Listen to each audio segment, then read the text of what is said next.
हरिओम प्रिय दर्शकों, यदि आपकी वृश्चिक राशि या वृश्चिक लग्न है तो इस वीडियो को पूरे ध्यान से देखिएगा, समझिएगा। इस वीडियो में हम समझने वाले हैं, जैसे कि आपने थंबनेल में पढ़ा। प्रिय दर्शकों, 17 अक्टूबर 2024 से ग्रहों के राजा सूर्य का परिवर्तन होने वाला है। ये जो समय परिवर्तन होने वाला है, इसका क्या प्रभाव आपके जीवन में पड़ेगा, इसे हम विस्तार से समझेंगे। 17 अक्टूबर से लेकर 16 नवंबर तक का समय सूर्य अपनी नीच की राशि तुला राशि में गोचर करेंगे, परंतु यहाँ पर जो है तो कुछ स्थितियां बनने जा रही हैं। यहाँ पर नीच भंग होने जा रहा है। सूर्य नीच के हैं, परंतु नीच भंग राजयोग का निर्माण हो जाएगा। परंतु इसका प्रभाव कितना मिलेगा, कितना नहीं मिलेगा, ये समझते हैं। प्रिय दर्शकों, ये जो नीच भंग हो रहा है, परंतु इसके पीछे जो ग्रह स्थिति है वो बहुत कमजोर है, जिसकी वजह से ये नीच भंग का बहुत ज्यादा प्रभाव नहीं दिखने वाला। क्योंकि देखा जाए तो सूर्य जो है तो तुला राशि में है, और तुला राशि में बुध भी, और साथ में जो तुला राशि के अधिपति शुक्र हैं वो शनि और राहु से दृष्ट हैं वृश्चिक राशि में गोचर करते हुए। और देखा जाए तो वृश्चिक वालों के लिए ढैया का भी प्रभाव है, इसलिए शनि का प्रभाव और भी ज्यादा बढ़ जाएगा।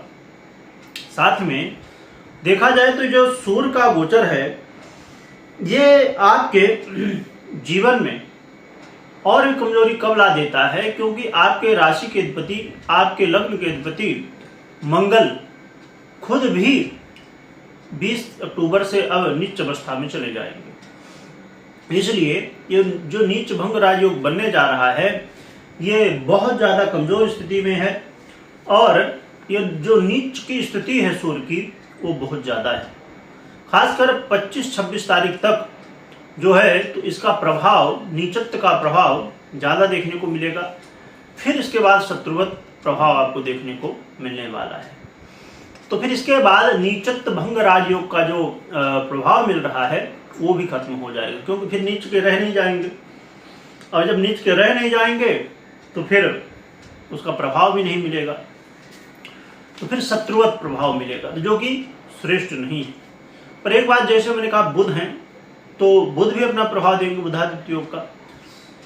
और इसके बाद जो है तो स्थितियों में परिवर्तन, मतलब 2 से 3 बार परिवर्तन होगा, उसी तरह फल में भी परिवर्तन होगा।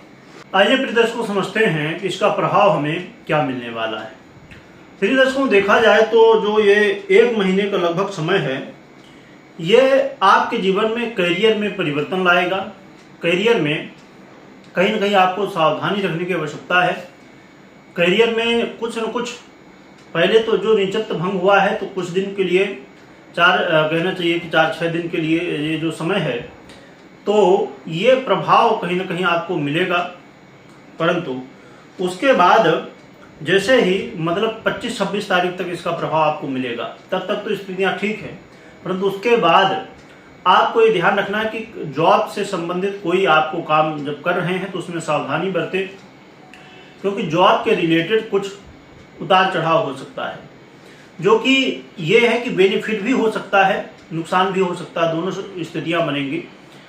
और साथ में यहाँ पर आपको अपने पिता से संबंधित या पिता को संतान से संबंधित समस्याएं देखने को मिल सकती हैं। कहीं न कहीं व्यवहार में या किसी भी तरह चिंताएं इस समय पिता पुत्र को एक दूसरे के प्रति हो सकती हैं। साथ में व्यय की स्थिति भी बनेगी, तो व्यय की स्थिति को ध्यान में रखें, फाइनेंस का अच्छे से ध्यान में रखें। कोई कोर्ट कचहरी का मामला है तो वहां पर सावधानी के साथ आप आगे बढ़ें। और यदि एक अच्छी बात है कि यदि आप विदेश से जुड़े हुए हैं तो आपको धन लाभ हो सकता है। विदेश से, चाहे आप नौकरी कर रहे हों, चाहे आप व्यापार कर रहे हों, तो यहाँ पर आपको धन लाभ की स्थिति देखने को मिलने वाली है। कोई कोर्ट कचहरी का मामला है, वहाँ पर सावधानी बरतिए। और साथ में यदि आप यात्रा कर रहे हैं, विदेश यात्रा कर रहे हैं, तो यात्रा करते समय सावधानी बरतें, जो कि यात्रा का मौका मिल सकता है, खासकर आपको अपने काम को लेके, परंतु यात्रा में सावधानी रखनी आवश्यक होगी।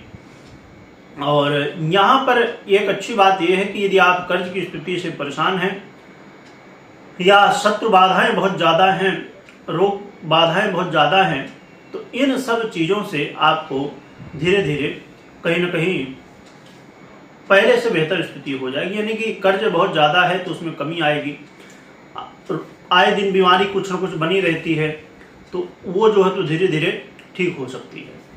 देखा जाए तो ये जो सूर्य का प्रभाव है वृश्चिक वालों के लिए मिला जुला कहा जाएगा। कुछ लाभ दे रहे हैं सूर्य, तो परंतु कुछ समस्याएं भी क्रिएट हो रही हैं, तो इसलिए इन बातों का ध्यान रखिए।